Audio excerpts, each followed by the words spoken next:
do it, so I really want to read this book. Okay. Hi guys, Black Wolf here, and I'm gonna read chapter 40. It's gonna be a little bit longer than the last couple of chapters, but I'm really excited because I really love this book, and I love from this chapter to the end of the book. So, here we go. Roden opened his mouth to speak, but Connor hushed him and walked over to me, never taking his eyes off the coin in my hand. Where did you learn how to do that? I shrugged. Any pickpocket can do it. To demonstrate, I dropped the coin in Connor's coat pocket. With my thumb and forefinger, I withdrew the coin and rolled it over my knuckles and into my palm. It's a good way to steal a coin because you can sneak it away without having to make a fist. Connor turned to Roden. Can you do it? Roden shook his head. Tobias also shook his head before he could be asked. I noticed you did that with your left hand, Connor said, just as you prefer to use a fork or write your letters. Can you do it with your right? I tossed the coin to my right hand and demonstrated the knuckle roll with equal agility. And can you write and eat with that right hand as well? When I was young, my father insisted I learn to use my right hand for everything. He didn't want me to appear different in that way. I was out of practice before, but I have remembered the habit since coming here. Connor walked toward his office. Sage, I will speak with you in private. It was an order, not a request, and I followed him into his office, where he shut the door behind me. You don't have to lie for the rest of your life. There was desperation in Connor's voice, and Connor's eyes, I'd never seen before. There is another way. Oh? Claim the throne now as Prince Jaren. Be him for a year or two, any respectable length of time, then assign the throne to anyone you want. You may leave and return to your private life, albeit one of the wealth and luxury. What are you asking, sir? I knew, but I wanted to make him say it. The prince, Sage. I'm convinced now that it can only be you. What about Roden? Prince Jaren was famous for his ability to roll a coin over his knuckles. As I rehearsed this plan in my mind, I anticipated everything the regions might ask in accepting or rejecting you. I considered qualities of his personality and what might remain in his character as he grew and changed. Jaren was trained throughout his childhood in the royal tradition, so my choice would have to display some semblance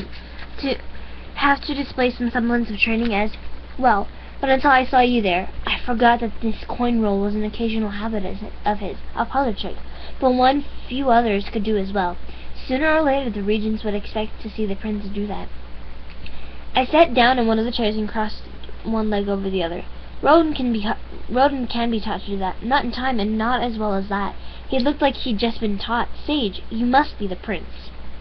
I didn't answer right away, admittedly, partially because I knew how desperate Connor was for my response. Finally, I looked back at him. No. Connor exploded. What? Has this all been a game to you? Just a test to see if you could get this far and then reject me? No, sir. But I got to thinking last night while we were in the tunnels. Beldergrass man would have killed me if they'd found me, right? Somebody did kill the king and queen and Prince Darius. They'd kill me too, eventually. I don't want power or wealth, Connor. I want to stay alive. Beldergrass won't dare to harm you once you're seated on the throne. If the High Chamberlain, Lord Kerwin, accepts you as Prince Jaren, then Beldergrass will too. As for the royal family, you don't have to worry about the same threat. Why not? They were killed for political reasons. If you use different politics, there will be no motive.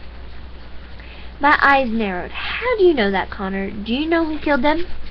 Is that an accusation? He boomed and lowered his voice, struggling to keep his temper. Regardless of who killed them, I know who their enemies were, and they're no threat to you. I can guarantee your safety on the throne, Sage, and I'll guarantee your death if you refuse me. You won't kill me, I said. I'm the only hope of your plan to succeed. Let's not pretend otherwise. Connor sat in the chair, facing his desk, his eyes pleading with me to accept his offer. Sage, no harm will come to you upon the throne, and you can reign only for as long as you want to. Then I can hand the throne over to you. Connor's face reddened and he stood, yelling again. Hand the throne to anyone you choose. Just make it to someone you can trust. I'm not a villain in this story, no matter how many times you have attempted to frame me that way. Are you a hero then? I'm just a man trying to do what I think is best for my country. I've made mistakes along the way. They were made out of desire to do the right thing. I had terms, I said. You're insufferable, Connor said. Have you waited for this moment since we met? To force me into a situation where I must give into your whims, or else see everything I've worked for all this time to go to waste? Tobias and Morris must accompany us to the castle. Why? I promised that if you chose me, I wouldn't allow you to kill them. It's the only way that I'll be able to keep that promise. It's a foolish idea. They're a threat to you now. If you had left with Roden just now, Tobias and I were going to be killed, correct? Connor waved a hand in the air. Can't deny that, nor will I apologize for it. The two boys who not chosen know everything. They can use that knowledge to blackmail you, harass you, and intimidate you for the rest of your life. Information is a dangerous thing in the wrong hands. Sage, as of this moment, they are the greatest threat to you. But I will decide how to manage that threat. There's more. Emilgan will come to Juliet as well. Fool boy, may I remind you of the betrothed Princess Amarinda? Emilgan has no future connected with you. Once I'm prince, I'll pay off her debt to you, then set her free. Either all of them come with us, or I don't. Connor cursed, then grabbed the small marble statue off his desk and threw it at me. It whisked past my shoulder, hit the far wall of his office, and cracked on the wood's paneling. He probably intended to miss, but maybe not. You are not the king, he growled. I'll bring them with us, only to get your stubborn head into the carriage with me. But until you are crowned, I am the master, and if I see a need to dispose of them, I will. Fair enough, I said. Then a mischievous grin snuck onto my face.